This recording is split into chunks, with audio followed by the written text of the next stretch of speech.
Hello, ನಮಸ್ತೆ. ಇವತ್ತಿನ ವಿಡಿಯೋದಲ್ಲಿ ಪಾಠ ಸ್ಟೇನ್ಲೆಸ್ ಸ್ಟೀಲ್ ಪಾತ್ರೆಗಳು ರಿಟನ್ ಬೈ ವಸುಧೇಂದ್ರ. ಸೊ ಈ ಲೆಸನ್ ಬಂದು ಈ ವರ್ಷದ 10ನೇ ತರಗತಿ ICSE 10th ಸ್ಟ್ಯಾಂಡರ್ಡ್ ಸೆಮಿಸ್ಟರ್ 2 ಎಕ್ಸಾಮ್ಗೆ ಇದು ಇರಲ್ಲ. Okay, so I am telling it again and again. ಈ ಪಾಠ ಇರಲ್ಲ, ನೀವು ಓದೋ ಅವಶ್ಯಕತೆ ಇಲ್ಲ.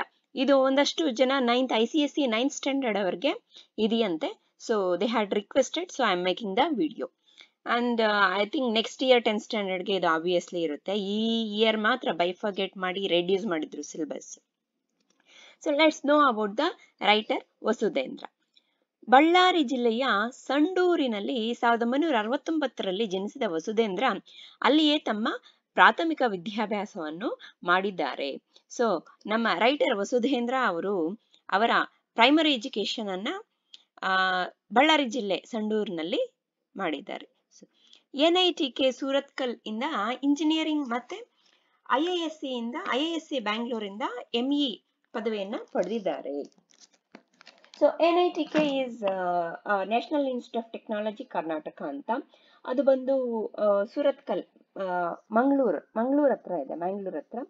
This is one of the best institution okay for engineering and it's very good. ಅದಾದ್ಮೇಲೆ ಅಲ್ಲಿ ಇಂಜಿನಿಯರಿಂಗ್ ಮಾಡಿ ಮತ್ತೆ ಮಾಸ್ಟರ್ ಆಫ್ ಇಂಜಿನಿಯರಿಂಗ್ ಇಲ್ಲಿ IISc ಬ್ಯಾಂಗ್ಳೂರಿಂದ ಇವರು ಪದವಿನ ಪಡೆದಿದ್ರು. ಓಕೆ, ಆಮೇಲೆ 20 ವರ್ಷಗಳ ಕಾಲ ಸಾಫ್ಟ್ವೇರ್ ಪ್ರಪಂಚದಲ್ಲಿ ಕೆಲಸ ಮಾಡಿ ಈಗ ತಮ್ಮ ಸಮಯವನ್ನು ಪ್ರವಾಸ, ಓದು ಮತ್ತು ಬರಹಗಳಲ್ಲಿ ಕಳೆಯುತ್ತಾರೆ. So from 20 years he worked in software industry and then afterwards he has retired from his job on his own. And so he has some habits like travel, reading and writing. Karnataka ಸಾಹಿತ್ಯ academy ಪುಸ್ತಕ ಬಹುಮಾನ ಇವರಿಗೆ ಯಾವ್ಯಾವ ಪ್ರಶಸ್ತಿ ಬಂದಿದೆ ಅಂತ. Okay, ಪ್ರಶಸ್ತಿಗಳು ಯಾವ್ಯಾವ್ದು ಬಂದಿದೆ ಅಂತ ನೋಡೋಣ. ದಾರಾ ಬೇಂದ್ರೆ ಕಥಾ ಪ್ರಶಸ್ತಿ, ಮಾಸ್ತಿ ಕಥಾ ಪುರಸ್ಕಾರ, ಡಾಕ್ಟರ್ UR ಅನಂತಮೂರ್ತಿ ಪ್ರಶಸ್ತಿ, ಬೆಸಗರಹಳ್ಳಿ ರಾಮಣ್ಣ ಪ್ರಶಸ್ತಿ, ಸೇಡಂನ ಅಮ್ಮ ಪ್ರಶಸ್ತಿ ಮತ್ತು ಕಥಾರಂಗಂ ಪ್ರಶಸ್ತಿಗಳನ್ನು ಪಡೆದಿದ್ದಾರೆ. ಸೊ ಇವೆಲ್ಲ ಹಾನರ್ಸ್ ಇವರು ಪಡೆದಿದ್ದಾರೆ. ದೋ ಹಿ ವಾಸ್ ಲೈಕ್ ಇಂಜಿನಿಯರ್ ಪದವಿ ಪಡೆದು ಸಾಫ್ಟ್ವೇರ್ ಇಂಡಸ್ಟ್ರಿನಲ್ಲಿ ಇದ್ರು ಅವರು ನಮ್ಮ ಲಿಟರೇಚರ್ ಬಗ್ಗೆ ತುಂಬಾ ಅದ್ರ ಬಗ್ಗೆ ಒಲವು ಬೆಳೆಸ್ಕೊಂಡು ಇಷ್ಟೆಲ್ಲ ಪ್ರಶಸ್ತಿಗಳನ್ನ ಪಡ್ಕೊಂಡಿದ್ದಾರೆ. ಚಾರಣದಲ್ಲಿ ಆಸಕ್ತಿ ಇರುವ ಇವರು ನಮ್ಮ ಪಶ್ಚಿಮ ಘಟ್ಟದ ಕಾಡಿನಲ್ಲಿರುವ ಹಲವು ಬೆಟ್ಟಗಳನ್ನು ಮತ್ತು ತಾಂಜಾನಿಯಾ ದೇಶದಲ್ಲಿರುವ ಕಿಲಿಮಾಂಜರೋ ಪರ್ವತವನ್ನು ಹತ್ತಿದ್ದಾರೆ. ಸೊ ಇವರು ಚಾರಣ ಅಂದ್ರೆ ಬೆಟ್ಟ ಹತ್ತೋದು ಅಂದ್ರೆ trekking. Okay, so that is one of his ಅಂದ್ರೆ ಒಂಥರ ಹಾಬಿ ತರ. Okay, so he is interested in trekking. So ಇವರು ನಮ್ಮ ಪಶ್ಚಿಮ ಘಟ್ಟ ಅಂದ್ರೆ ವೆಸ್ಟರ್ನ್ ಘಾಟ್ಸ್ ಫಾರೆಸ್ಟ್ ಇದೆ ಅಲ್ಲ, ಕರ್ನಾಟಕದ ಈ ಕಡೆ ಕೋಸ್ಟಲ್ ಕಡೆ, ಅಲ್ಲಿ ಹಲವಾರು ಬೆಟ್ಟಗಳನ್ನು ಹತ್ತಿದ್ದಾರೆ. ಮತ್ತೆ ತಾಂಜಾನಿಯಾ ದೇಶದಲ್ಲಿರೋ ಕಿಲಿಮಾಂಜರೋ ಪರ್ವತ ಎಲ್ಲರಿಗೂ ಗೊತ್ತಿರ್ಬೇಕಲ್ಲ. ಕಿಲಿಮಾಂಜರೋ ಪರ್ವತ ಅಲ್ಲಿ ಒಂದು ಅಗ್ನಿ ಪರ್ವತ ಅಂದ್ರೆ ವಲ್ಕೆನೋ ಇದೆ ಕಿಲಿಮಾಂಜರೋ. ಓಕೆ, ಅದಾದ್ಮೇಲೆ ಟಿಬೆಟಿನಲ್ಲಿರುವ ಕೈಲಾಸ ಮತ್ತು ಮಾನಸ ಸರೋವರ ಚಾರಣವನ್ನು ಮಾಡಿದ್ದಾರೆ. ಸೊ ಟಿಬೆಟ್ ನಲ್ಲಿ ಕೈಲಾಸ ಪರ್ವತ ಇದೆ ಅಲ್ಲ, ಕೈಲಾಶ್ ಮೌಂಟೇನ್ಸ್ ಮತ್ತೆ ಮಾನಸ ಸರೋವರ, ಅಲ್ಲೂ ಟ್ರೆಕ್ಕಿಂಗ್ ಮಾಡಿದ್ದಾರೆ, ಚಾರಣ ಮಾಡಿದ್ದಾರೆ, ಅಂದ್ರೆ ಹಿಮಾಲಯ. ಓಕೆ, ಹಿಮಾಲಯದಲ್ಲೂ ಇವರು ಹೋಗಿ ಬಂದಿದ್ದಾರೆ ಅಂತ ಅರ್ಥ. ಸೊ ಇವು ವಸುಧೇಂದ್ರ ಬಗ್ಗೆ ಇವು ಒಂದಷ್ಟು ಮಾಹಿತಿ. ಈಗ ನೋಡೋಣ ನಮ್ಮ ಪಾಠದ ಬಗ್ಗೆ.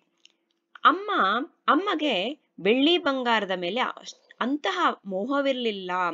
ಸೊ ಇಲ್ಲಿ ವಸುಧೇಂದ್ರ ಅವರು ಅವರ ತಾಯಿ ಬಗ್ಗೆನೆ ಬರಿತಾ ಇದ್ದಾರೆ. ಓಕೆ, ಸೊ ದಿಸ್ ಇಸ್ ಈ ಪಾಠ ವಸುಧೇಂದ್ರ ಅವರ ತಾಯಿ ಮತ್ತೆ ಅವರು ನಮ್ಮ ತಾಯಿ ನಮ್ಮ ತಂದೆ ಅಂದ್ರೆ ವಸುಧೇಂದ್ರ ಅಂತಾನೆ ಅನ್ಕೋಬೇಕು. ಓಕೆ, ಸೊ ರೈಟರ್ ಅವರ ಮದರ್. ಅಮ್ಮಗೆ ಬೆಳ್ಳಿ ಬಂಗಾರದ ಮೇಲೆ ಅಂತಹ ಮೊಹವಿರ್ಲಿಲ್ಲ. ಅಮ್ಮನಿಗೆ ಬೆಳ್ಳಿ ಬಂಗಾರ, ಯೂಶಲಿ ಹೆಂಗಸರಿಗೆ ಬೆಳ್ಳಿ ಬಂಗಾರ ಅಂತ ತುಂಬಾ ಇಷ್ಟ ಅಲ್ಲ. ಬೆಳ್ಳಿ ಬಂಗಾರ ಆ ರೀತಿ ಜ್ಯುವೆಲ್ಸ್ ಹಾಕ್ಬೇಕು, ಈ ರೀತಿ ಜ್ಯುವೆಲ್ಸ್ ಹಾಕ್ಬೇಕು ಅಂತ ತುಂಬಾ ಇಷ್ಟ ಆಗುತ್ತೆ, ಜ್ಯುವೆಲ್ಸ್, ಗೋಲ್ಡ್ ಜ್ಯುವೆಲ್ಸ್ ಎಲ್ಲಾನು. ಆದ್ರೆ ಅವ್ರಿಗೆ ಅಷ್ಟೊಂದು ಮೋಹ ಇರ್ಲಿಲ್ಲ, ಅಂದ್ರೆ ಅವ್ರಿಗೆ ಅಷ್ಟೊಂದು ಆಸೆ ಇರ್ಲಿಲ್ಲ ಅಂತೆ ಬೆಳ್ಳಿ ಬಂಗಾರದ ಬಗ್ಗೆ. So mother was not interested in gold and ಈ ಗೋಲ್ಡ್ ಅಂಡ್ ಸಿಲ್ವರ್ ಜ್ಯುವೆಲರಿ ಅಂತ ಹೇಳ್ತಾ ಇದ್ದಾರೆ ವಸುಧೇಂದ್ರ ಅವರು. ತಗೊಳಕ್ಕೆ ಆಗದಕ್ಕೆ ಆಸೆ ಮಾಡಿ ಏನು ಉಪಯೋಗ ಅಂತ ತಳ್ಳಿ ಹಾಕಿ ಬಿಡುತ್ತಿದ್ದಳು. ಸೊ ತಗೊಳೋದಕ್ಕೆ ಆಗಿಲ್ಲ ಅಂದ್ರೆ ಸುಮ್ನೆ ಆಸೆ ಪಟ್ಟು ಏನಪ್ಪ ಉಪಯೋಗ ಅಂತ ಅಂತ ಅಂತ ಹೇಳ್ತಾ ಇದ್ಲು ತಾಯಿ. ಸೊ ಇದು ಏನ್ ಹೇಳ್ತಾ ಇದ್ಲು ಅಂದ್ರೆ, she used to just tell the things which we are not capable to buy, what is the use of liking it ಅಲ್ವಾ ಅಂತ. She is also true, whatever Vasudhendra's mother. ಇನ್ನು ಹೊಸ ಬಟ್ಟೆಗಳ ಬಗ್ಗೆಯೂ ಅಂತಹ ವ್ಯಾಮೋಹ ಇರಲಿಲ್ಲ. ಓಕೆ, ಹೊಸ ಬಟ್ಟೆಗಳನ್ನು ಒಬ್ಬೊಬ್ಬರಿಗೆ ಹೊಸ ಬಟ್ಟೆಗಳು ಅಯ್ಯೋ ಆ ತರದ್ದು ಈ ತರದ್ದೆಲ್ಲ ಡ್ರೆಸ್ ತಗೊಬೇಕು ಅಂತೆಲ್ಲ ತುಂಬಾ ಇಷ್ಟ ಆಗಿರುತ್ತೆ. ವ್ಯಾಮೋಹ ಅಂದ್ರೆ ಅತಿಯಾದ ಆಸೆ. ಆ ತರ ಹೊಸ ಬಟ್ಟೆಗಳ ಬಗ್ಗೆನೂ ಇವರಿಗೆ ವ್ಯಾಮೋಹ ಇರ್ಲಿಲ್ವಂತೆ. So she never used to like even new clothes also fancy about clothes she was not. ವರ್ಷಕ್ಕೊಮ್ಮೆ ದೀಪಾವಳಿಗೋ ತಪ್ಪಿದರೆ ಯುಗಾದಿಗೋ ಒಂದು ಸೀರೆ ಮಾತ್ರ ಅಪ್ಪ ಕೊಡಿಸುತ್ತಿದ್ದದ್ದು. ಸೊ ವರ್ಷಕ್ಕೊಮ್ಮೆ ತಾನೇ ದೀಪಾವಳಿ ಇಲ್ಲಾಂದ್ರೆ ಯುಗಾದಿ ಹಬ್ಬ ಬರುತ್ತಲ್ಲ. ಸೊ ಈ ದೀಪಾವಳಿ ಹಬ್ಬಕ್ಕೆ ಇಲ್ಲ ಅಂದ್ರೆ ಎರಡಕ್ಕೂ ಕೊಡಿಸ್ತಾ ಇರಲಿಲ್ಲ. ದೀಪಾವಳಿ ಇಲ್ಲ ಅಂದ್ರೆ ಯುಗಾದಿ ಹಬ್ಬಕ್ಕೆ ಮಾತ್ರ ಅಪ್ಪ ಒಂದೇ ಒಂದು ಸೀರೆ ಕೊಡಿಸ್ತಾ ಇದ್ರಂತೆ ಅಮ್ಮನಿಗೆ. ವಸುಧೇಂದ್ರ ಅವರು ಇದರಲ್ಲಿ ಹೇಳ್ತಾ ಇದ್ದಾರೆ. So what it means, once a year father use to buy a sari either for Deepavali or Ugadi festival ಅಂತ. ಅದ್ರಲ್ಲೂ ಗುಮಾಸ್ತನ ಸಂಬಳದಲ್ಲಿ ಅಪ್ಪ ಅದನ್ನು ತರುವುದಕ್ಕೆ ಉದ್ರಿ ಬರೆಸುತ್ತಿದ್ದ. ಗುಮಾಸ್ತ ಅಂದ್ರೆ ಒಬ್ಬ ಕ್ಲರ್ಕ್. ಓಕೆ, ಸೊ ಅವರು ಕ್ಲರ್ಕ್ ಆಗಿ ಕೆಲಸ ಮಾಡ್ತಾ ಇದ್ರು. ಕ್ಲರ್ಕ್ ಆಗಿ ಕೆಲಸ ಮಾಡಿದಾಗ ಅದು ಇವರು ನಮ್ಮ ವಸುಧೇಂದ್ರ ಅವರ ಡೇಟ್ ಆಫ್ ಬರ್ತ್ 1969 ಅಂದ್ರೆ 1970s ಅಲ್ಲಿ ಅವರ ಸಂಬಳ ಅಂದ್ರೆ ಸ್ಯಾಲ್ರಿ, ಅವ್ರ ಸಂಬಳ ತುಂಬಾ ಕಡಿಮೆನೆ ಇರುತ್ತೆ. ಸೊ ಅದಕ್ಕೆ ಆ ಒಂದು ಸೀರೆನ ತರೋದಕ್ಕೆ ಉದ್ರಿ ಬರ್ಸ್ತಾ ಇದ್ರು. ಅಂದ್ರೆ ಸಾಲ ಅಂತ ಅಂಗಡಿನಲ್ಲಿ, ನೋಡಪ್ಪ ಇದು ಸಾಲ ನಾನು ಮುಂದೆ ಕಟ್ತೀನಿ ನಿಮ್ಗೆ ಅಂತ ಬರ್ಸ್ತಾ ಇದ್ರು. ಅವ್ರ ಹೆಸರು ವಸುಧೇಂದ್ರ ಅವ್ರ ತಂದೆ ಹೆಸರು ಬರ್ದ್ಬಿಟ್ಟು ಇಷ್ಟು ರೂಪಾಯಿ ಸೀರೆ ತಕೊಂಡಿದ್ದು ಅಂತ ಬರಿತಾ ಇದ್ರು. ಅದು ಉದ್ರಿ ಅಂದ್ರೆ ಸಾಲ ಅಂದ್ರೆ loan. Okay, so in the salary of clerk to buy that saree also, so he used to buy that on loan sari. ಓಕೆನಾ, ವಸುಧೇಂದ್ರ ಅವರ ತಂದೆ. ಹಾಗಂತ ವ್ಯಾಮೋಹಗಳೇ ಇಲ್ಲದೆ ಬದುಕುವುದುಂಟೆ. ಸೊ ಈ ರೀತಿ ನಮ್ ಕೈಯೆಲ್ಲ ಏನೋ ಆಗಿಲ್ಲ ಅಂದ್ರೂ ಏನು ಆಸೆ ಇಲ್ಲದೆ ಬದುಕೋದಕ್ಕಾಗುತ್ತಾ? So because of all this can we live without desire ಅಂತ. ಪರ್ಯಾಯವಾಗಿ ಅಷ್ಟೇನು ದುಬಾರಿಯಲ್ಲದ ಸ್ಟೀಲ್ ಪಾತ್ರೆ ಸಾಮಾನಿನ ಮೇಲೆ ಅಮ್ಮನಿಗೆ ವಿಚಿತ್ರ ಆಕರ್ಷಣೆ ಇತ್ತು. ಸೊ ಪರ್ಯಾಯವಾಗಿ ಅಂದ್ರೆ ಇದರ ಬದಲು ಅಷ್ಟೇನು ದುಬಾರಿ ಅಲ್ಲದೆ ಅಂದ್ರೆ ಅಷ್ಟೇನು ತುಂಬಾ ರೇಟ್ ಇಲ್ಲದೆ ಇರುವಂತಹ ಸ್ಟೀಲ್ ಪಾತ್ರೆ ಸಾಮಾನಿನ ಬಗ್ಗೆ ಅಮ್ಮನಿಗೆ ವಿಚಿತ್ರ ಆಕರ್ಷಣೆ ಇತ್ತು. ಒಂದು ರೀತಿ ಅದನ್ನ ನೋಡಿದ್ರೆ ಇಷ್ಟಪಡ್ತಾ ಇದ್ಲು ಅಮ್ಮ. So alternatively she had a strange attraction towards stainless steel vessels, okay, which aren't that much of cost. So stainless steel ಅಂದ್ರೆ ಸ್ಟೇನ್ ಕೂತ್ಕೊಳ್ದೆ ಇರೋದು. ನಿಮ್ಗೆಲ್ಲ ಸ್ಟೀಲ್ ಬಗ್ಗೆ ಗೊತ್ತಲ್ಲ, ಅಷ್ಟೊಂದು ಜಾಸ್ತಿ ಸ್ಟೇನ್ ಕೂತ್ಕೊಳ್ಳಲ್ಲ, ತೊಳೆಯೋದು ಈಸಿ, ಅದನ್ನ ಮೇಂಟೈನ್ ಮಾಡೋದು ಈಸಿ. ಸ್ಟೇನ್ಲೆಸ್ ಸ್ಟೀಲ್ ಪಾತ್ರೆಗಳಂದ್ರೆ ಅಷ್ಟೊಂದು ತೂಕನೂ ಇರಲ್ಲ. ಡಿಫ್ರೆಂಟ್ ವೆರೈಟೀಸ್ ಬರುತ್ತೆ, ನಿಮ್ಗೆಲ್ಲ ಗೊತ್ತಿದೆ ಈ ಸ್ಟೇನ್ಲೆಸ್ ಸ್ಟೀಲ್ ಬಗ್ಗೆ. ಅವಳಿಗೆ ಆ ಸ್ಟೀಲ್ ಪಾತ್ರೆಗಳೇ ಬೆಳ್ಳಿ ಬಂಗಾರ ವಸ್ತ್ರ ಒಡವೆ ಎಲ್ಲ ಆಗಿತ್ತು. ಸೊ ಅವಳಿಗೆ ಆ ಸ್ಟೀಲ್ ಪಾತ್ರೆಗಳೇ ಬೆಳ್ಳಿ ಬಂಗಾರ ವಸ್ತ್ರ ಒಡವೆ, ಸೊ ಅದ್ರ ಬಗ್ಗೆನೇ ಆಸೆ ಜಾಸ್ತಿ ಇತ್ತು ಅಮ್ಮನಿಗೆ. So stainless steel vessels only were she used to like it as if it is gold and silver ornaments or like dress ಅಂತ ಹೊಸ ಬಟ್ಟೆಗಳು ತರ ಅವಳಿಗೆ ಅಮ್ಮನಿಗೆ ಆಗಿತ್ತು. ಬಳ್ಳಾರಿಯಂತಹ ಪಟ್ಟಣದಲ್ಲೇ ಬೆಳೆದ ಅಮ್ಮ. ಸೊ ಅಮ್ಮ ವಸುಧೇಂದ್ರ ಅವರ ಅಮ್ಮ ಎಲ್ಲಿ ಬೆಳೆದಿದ್ದಂದ್ರೆ ಬಳ್ಳಾರಿ ಅಂತ ಪಟ್ಟಣದಲ್ಲಿ ಬೆಳೆದಿದ್ದವರು ಚಿಕ್ಕದ್ರಿಂದ. ಸೊ ಅವರ ಅಪ್ಪ ಅಮ್ಮನ ಮನೆ ಬಳ್ಳಾರಿಯಲ್ಲಿ ಇತ್ತು ಅಂತ. ಇವರ ವಸುಧೇಂದ್ರ ಅವರ ಅಜ್ಜಿ ತಾತನ ಮನೆ. ಮದುವೆಯಾಗಿ ಗಂಡನ ಊರಿಗೆ ಬಂದಾಗ ಅಪ್ಪನ ಮನೆಯಲ್ಲಿ ಒಂದೇ ಒಂದು ಸ್ಟೀಲ್ ಪಾತ್ರೆಯೂ ಇಲ್ಲದ್ದು ಕಂಡು, ಸೊ ಮದುವೆ ಆಗಿ ಗಂಡನ ಮನೆಗೆ ಬರ್ತಾರೆ. ಯಾರು? ಇವರು ಸಂಡೂರು ಅಂತಾರಲ್ಲ, ಇವರು ಊರಿಗೆ ಬರ್ತಾರೆ. ಅಲ್ಲಿ ಆ ಅಪ್ಪನ ಮನೆಯಲ್ಲಿ ಒಂದೇ ಒಂದು ಸ್ಟೀಲ್ ಪಾತ್ರೆನೂ ಇರ್ಲಿಲ್ವಂತೆ. ಓಕೆ, ಸೊ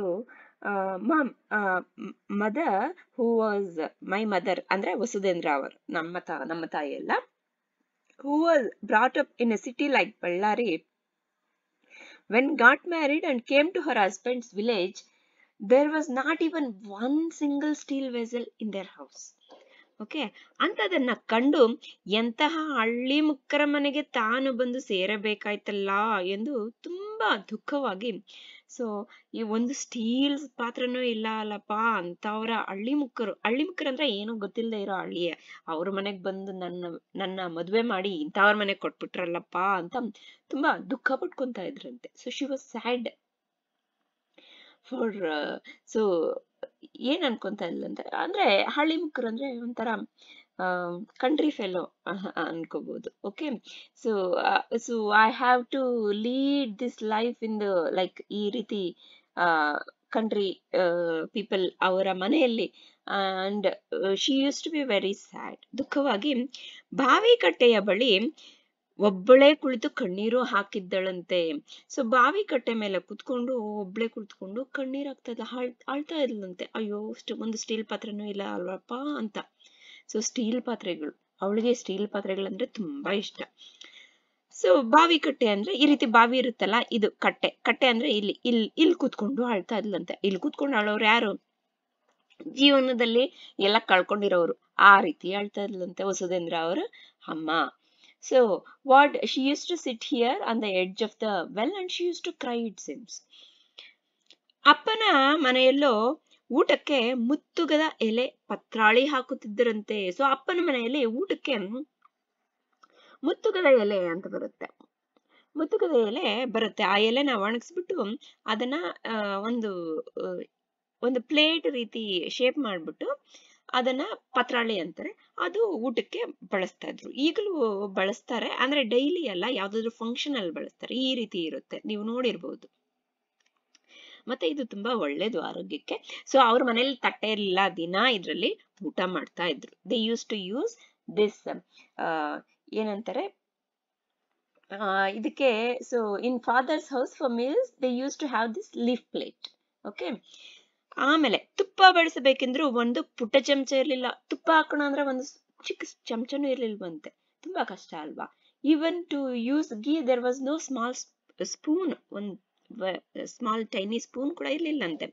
ಹಿತ್ತಲಿನಲ್ಲಿದ್ದ ಮಾವಿನ ಎಲೆಯೊಂದನ್ನು ಕಿತ್ತು ಅದನ್ನೇ ಸುರುಳಿ ಸುತ್ತಿ ಉಪಯೋಗಿಸುತ್ತಿದ್ದರಂತೆ. ಸೊ ಹಿತ್ತಲಿನಲ್ಲಿದ್ದ ಮಾವಿನ ಗಿಡ ಇತ್ತಂತೆ. ಸೊ ಮಾವಿನ ಎಲೆನ ಕಿತ್ಕೊಂಡು ಅದನ್ನು ಸುರುಳಿ ಸುತ್ತು ಅಂದ್ರೆ ಅದನ್ನ ಒಂಥರ ಸ್ಪೈರಲ್ ಆಗಿ ಮಾಡ್ಬಿಟ್ಟು ಅದರಿಂದ ತುಪ್ಪ ಹಾಕ್ತಾ ಇದ್ರಂತೆ, ತುಪ್ಪ ಹಾಕೋದಕ್ಕೆ. So they use to use mango leaf which can be made a spiral and use it for serving ghee ಅಂತ ಹೇಳ್ತಾ ಇದ್ದಾರೆ ವಸುಧೇಂದ್ರ ಅವರು. ಅಡಿಗೆಗಂತೂ ಬರೀ ಹಿತ್ತಾಳೆ, ಕಂಚು, ತಾಮ್ರದ ಪಾತ್ರೆಗಳು. ಸೊ ಅಡ್ಗೆ ಮಾಡೋದಕ್ಕಂತೂ ಹಿತ್ತಾಳೆ, ಕಂಚು, ತಾಮ್ರದ ಪಾತ್ರೆಗಳು ತುಂಬಾ ಕಷ್ಟ ಅಲ್ವಾ? ಈ ರೀತಿ ಇರೋದಾದ್ರೆ ಅವ್ರಿಗೆ ಆ ಸಿಟಿನಲ್ಲಿ ಬೆಳೆದು, ಆದ್ರೆ ಆಗಿನ ಕಾಲದಲ್ಲಿ ಇವುಗಳನ್ನೇ ಜಾಸ್ತಿ ಯೂಸ್ ಮಾಡ್ತಾ ಇದ್ರು. So for cooking there were only vessels like brass, copper. Okay, ಈ ರೀತಿಯೇ ಇತ್ತಂತೆ. ಬ್ರಾಸ್, ಕಾಪರ್ ಅಂದ್ರೆ ಒಂದು ಈ ರೀತಿ ಇರುತ್ತೆ ಹಿತ್ತಾಳೆ. ಮತ್ತೆ ಇವುಗಳನ್ನ ತೊಳೆಯೋದು, ಮೇಂಟೈನ್ ಮಾಡೋದು ಎಲ್ಲ ತುಂಬಾ ಕಷ್ಟ. ತೊಳೆದಿಲ್ಲ ಅಂದ್ರೆ ಫುಲ್ ಸ್ಟೇನ್ ಕುತ್ಕೊಳ್ಳುತ್ತೆ. ಅದಕ್ಕೆ ಸ್ಟೇನ್ಲೆಸ್ ಸ್ಟೀಲ್ ಬಂದಿದ್ದು.